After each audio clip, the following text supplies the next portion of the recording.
Sickness must be purged!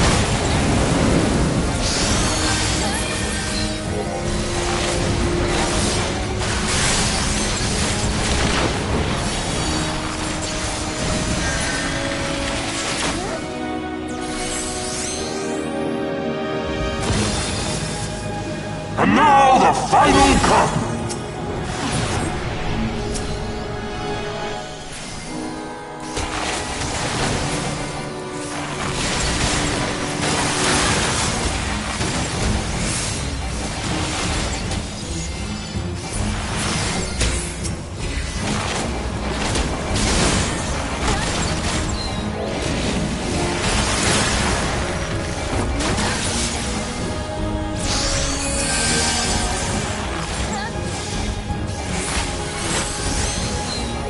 This shall be a mercy. You disgust me.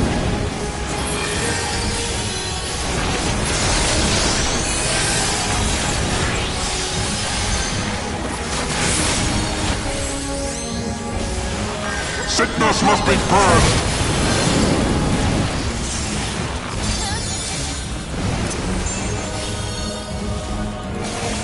Be done with you.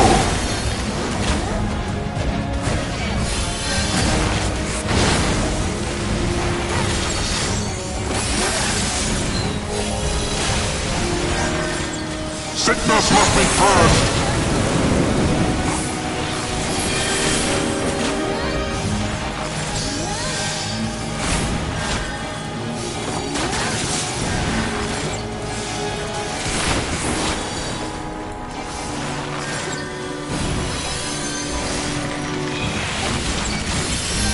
Sickness must be purged!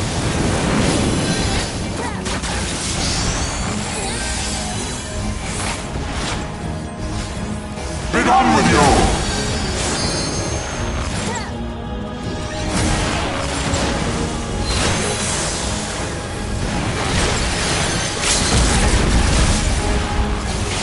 Sickness must be purged!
Don't. Please. A knight lives to serve, to protect, to sacrifice. There is no greater calling.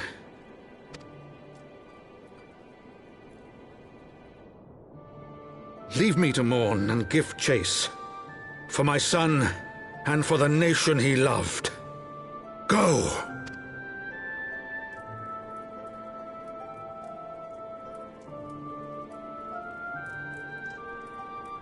His sacrifice shall not be forgotten.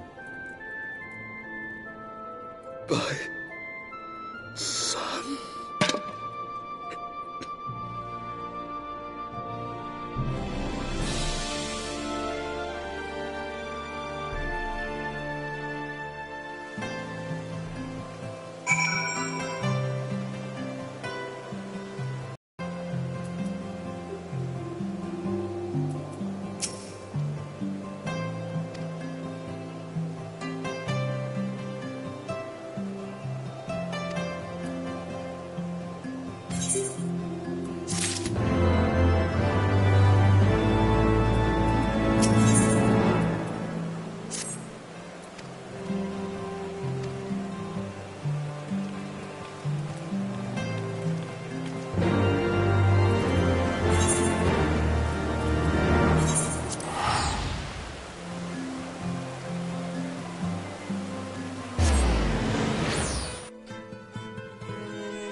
My friends, I am in your debt.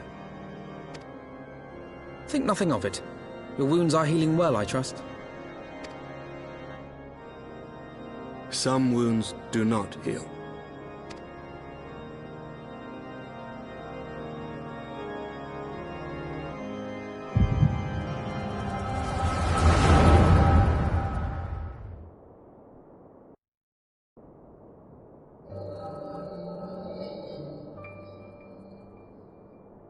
The Founding.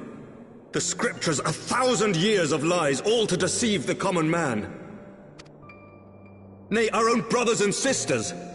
For the blood of the Knights 12 flows within all our veins. You knew this to be true. You knew, and you concealed it.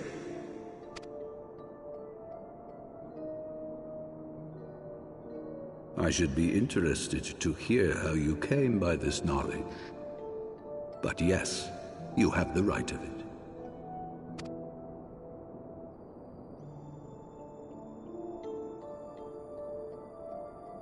The architects of Ishgard, King Thordan and his Knights 12, entrapped and butchered the great worm, Ratatoskr, that they might partake of her eyes and thereby transcend their mortal limits. Upon learning of their treachery, Nidhogg was consumed with a murderous and justified rage. I dare say you know what followed.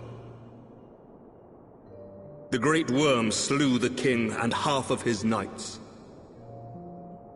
Aye, but Nidhogg was subdued, and his eyes plucked from their sockets by the knights that remained.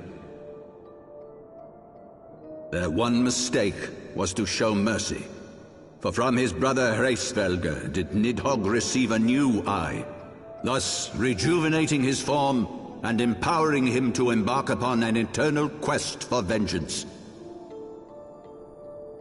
Whilst Thordan's son Haldreth took one of Nidhogg's eyes and learned to wield its power in defense of his people. Thus was the first Azure Dragoon born, and ever since that time, his honored successors have risen to drive Nidhogg from our lands whenever the worm has returned to plague us.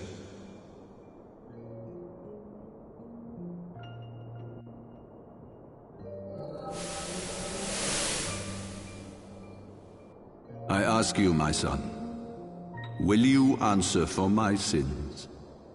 Will your son and his son answer for me as well? What do you mean? If a man cannot atone for his sins in the course of his all-too fleeting life, must his progeny then be held to account? Must every subsequent generation be judged as well?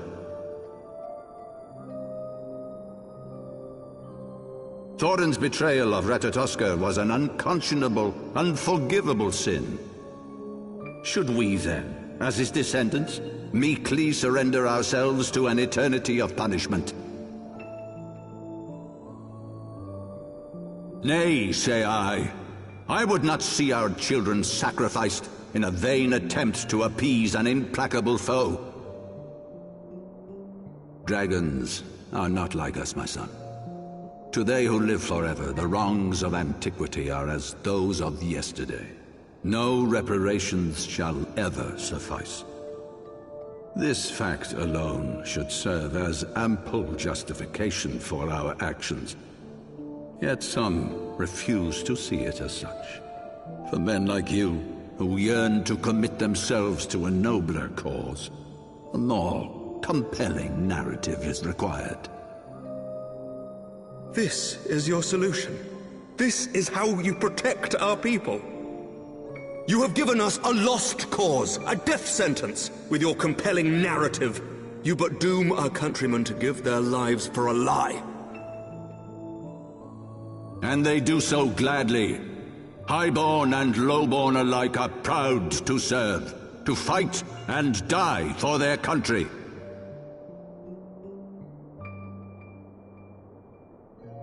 And what would you say to them? What would you tell the wives who have lost their husbands? The mothers who have lost their sons? That their loved ones died for naught?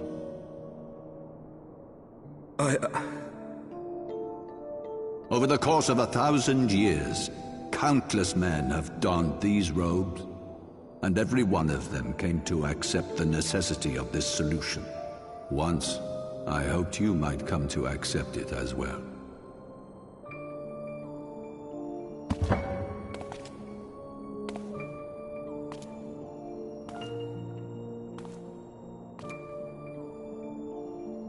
Do not despair, my son. Soon I shall free us from the sins of antiquity, and bring about the change you so fervently desire.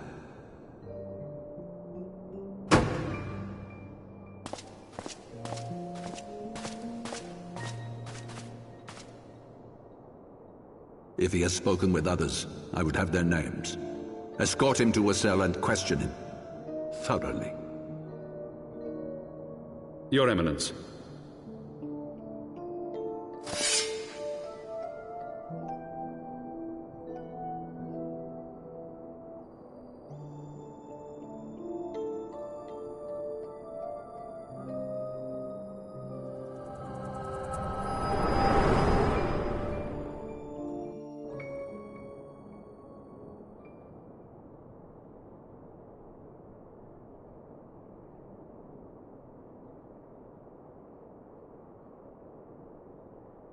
You saw something, did you not?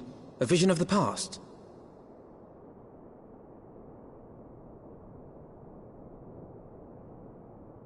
So this is the power of the Echo. Would that it had shown you a finer moment from my past.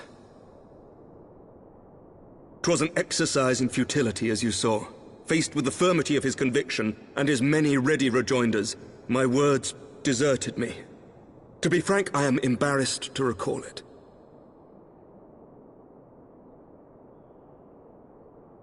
A friend once impressed upon me the importance of differentiating between words, deeds, and beliefs. Were he here, I suspect he would judge your father's conviction to be no more than rank, self-serving delusion. Even so, I cannot help but wonder what manner of change he intends to bring about. I have given some thought to that as well. During the battle within the vault, The Heaven's Ward demonstrated strange and unnatural abilities. Aye, the manner in which Sir Zephyrin struck down Lord Haurchefant was unlike anything I've ever seen before. The spectacle called to mind King Thordan and his Knights 12 as they are depicted in scripture, holy powers and all. Mere fabrications, which have become objects of faith, instilled with the belief of countless devoted souls. 7 hells! If Lady Iceheart can use her own body as a vessel for summoning, I see no reason why others could not. Are the Heaven's Ward truly so reckless? Unbelievable! As they fled, my father spoke of Azys La. Though I know not what he intends, I fear no good shall come of it. His ambitions are too great, and his minions too powerful. We must find the Heaven's Ward and stop my father before it is too late.